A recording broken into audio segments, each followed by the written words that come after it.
Hello hi friends, అందరూ బాగుండారా? అందరూ బాగుండాలి, అందులో నేను ఉండాలి. ఈరోజు వచ్చేసి బీరకాయ తొక్కతో పచ్చడి చేస్తున్నాను. అది ఫస్ట్ టైం చేయడము, కానీ చాలా సూపర్గా వచ్చింది, చాలా టేస్ట్గా ఉంది. ఇప్పుడు తింటా నేను వాయిస్ ఓవర్ ఇస్తున్నాను. శనక్కాయ పప్పులు వేసుకొని కొద్దిగా నూనె వేసి వేయించుకుంటూ దాంట్లోనే పచ్చిమిరపకాయలు వేసేస్తూ మనం తురుము పెట్టుకున్న బీరకాయ తొక్క సపరేట్ చేసుకున్న బీరకాయ తొక్క అంతా వేసుకొని నూనెలోనే వేయించుకో. అదే శనక్కాయ పప్పులతో పచ్చిమిరపకాయలు అన్నీ వేసేసి వేయించుకోవాలి. పచ్చిమిరపకాయలు తొక్క, బీరకాయ తొక్క నుంచి శనక్కాయ పప్పులు, టమోటాలు 2, కొంచెం తెల్లగడ్డ అన్నీ వేసేసి బాగా వేయించుకోవాలి. కొంచెం నూనె వేసేసి కొద్దిగా జీలకర్ర, అలాగే చింతపండు బాగా కడుక్కొని దాంట్లో నూనెలోని బాగా కలుపుకోవాలి, వేయించుకోవాలి. ఇలా అన్నీ చేసుకొని కొంచెం చల్లారనిచ్చేసి మిక్సీ జార్లో వేసుకొని కొద్ది నీళ్లు పట్టేసి మిక్సీ గ్రైండర్ పట్టేసేయాలి, మిక్సీ కట్టేసేయాలి.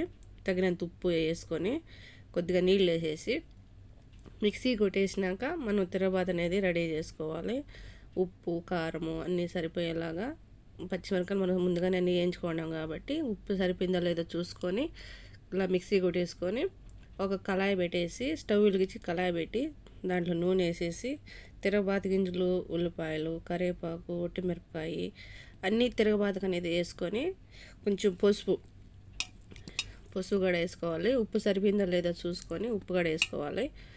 అన్నీ సమానంగా వేసుకొని బాగా ఒక బ్రౌన్ కలర్ ఒక రకంగా వచ్చేసినాక కొత్తిమీర బాగా కడుక్కొని ఆ కొత్తిమీర కూడా వేసేసి తిరగబాత అనేది బాగా కలుపుకోవాలి.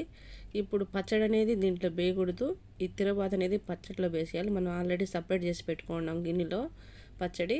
ఈ పచ్చడి తిరగబాత అనేది పచ్చడిలో వేసేసి బాగా కలుపుకొని సర్వ్ చేసుకొని తింటే అన్నంలోకి సూపర్గా ఉంది ఫ్రెండ్స్, చాలా బాగుంది. ఫస్ట్ టైం చేశాను. అందరూ అంటూ ఉన్నారు బీరకాయ తొక్కతో పచ్చడి చేశాను, అది ఆ తొక్కతో పని చేశాను, చూద్దాం ఫస్ట్ టైం ఎలా ఉంటుందో అని ట్రై చేశాను. చాలా బాగా వచ్చింది.